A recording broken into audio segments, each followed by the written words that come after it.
నిజామాబాద్ జిల్లా దర్పల్లి మండల కేంద్రంలో బీసీల అభ్యున్నతే ప్రజాప్రభుత్వ లక్ష్యమని దర్పల్లి మండల కాంగ్రెస్ నాయకులు ఆర్మూర్చిన బాలరాజ్ అన్నారు.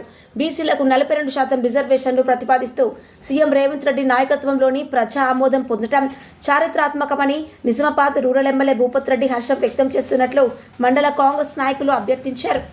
బీసీలకు మద్దతుగా కాంగ్రెస్ ఉందని చెప్పడాన్ని రిజర్వేషన్ పెంచడం నిదర్శనమని పేర్కొన్నారు. బీసీలకు అండగా ఎప్పుడూ నీడనిచ్చేది కాంగ్రెస్ ప్రభుత్వం అని అన్నారు.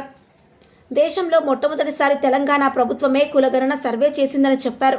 సర్వే వివరాల ఆధారంగా రిజర్వేషన్ కల్పించడం సంతోషకరమన్నారు. బీసీలకు 42% రిజర్వేషన్లు కల్పిస్తూ తీసుకొచ్చిన బిల్లును శాసనసభలో ఏకగ్రీవంగా ఆమోదించడంపై హర్షం వ్యక్తం చేశారు.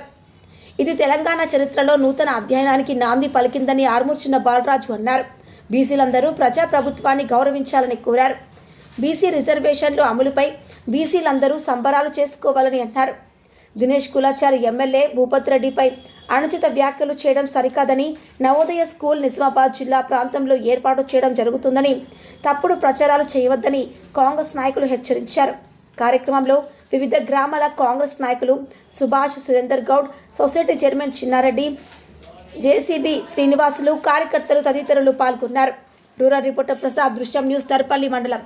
ఈ యొక్క ఏడాదిలో 20 కోట్ల ఇంటర్నల్ సీసీ రోడ్లను మంజూరు చేసుకొచ్చిన ఘనత మరి మన ఎమ్మెల్యే గారు. కేవలం మన దర్పల్లి మండలానికి 5 కోట్ల నిధుల్ని ఏడాది లోపల మనం ఎమ్మెల్యే గారు మంజూరు చేశారు. మనం పనులు కూడా పూర్తి చేసుకోవడం జరిగింది. దాంట్లో భాగంగా ఈరోజు దర్పల్లి మండల హెడ్ క్వార్టర్లో 25 లక్షల ఇంటర్నల్ సీసీ రోడ్లు, సీతాయిపేట గ్రామంలో 10 లక్షల సీసీ రోడ్, వాడిలో 20 లక్షల సీసీ రోడ్, మొన్నాజిపేటలో 25 లక్షల సీసీ రోడ్, గోవిందపల్లిలో 10 లక్షల సీసీ రోడ్, దమ్మనపేటలో 15 లక్షల సీసీ రోడ్, ఎస్బీ తండలో 15 లక్షల సీసీ రోడ్, రేట్లపల్లిలో 15 లక్షల సీసీ రోడ్, దుబ్బాకలో 40 లక్షల సీసీ రోడ్స్, చల్లగెరగలో 10 లక్షలు, క్యాసారంలో 10 లక్షలు, మైలారంలో 20 లక్షలు, రామడుగోలో 20 లక్షలు. దాదాపుగా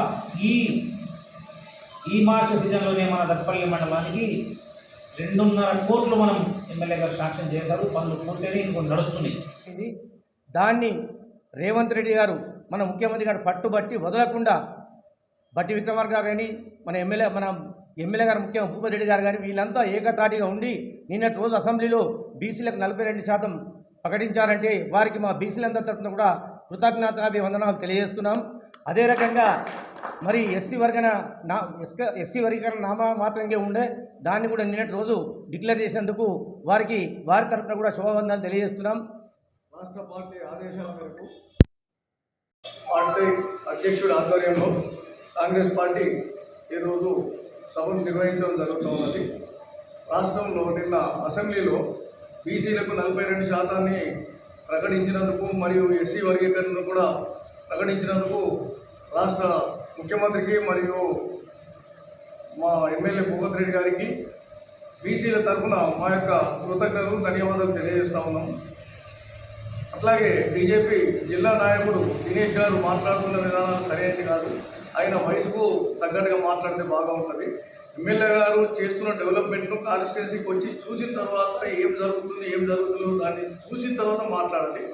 ఇంకోటి నవోదయ విషయంలో ఒకటి ఏంటంటే జిల్లాలో కూడా ప్రతి వ్యక్తి కూడా కావాలని ఆశిస్తారు, ప్రతి ఎమ్మెల్యే కూడా మాకు కావాలని ఆశిస్తారు.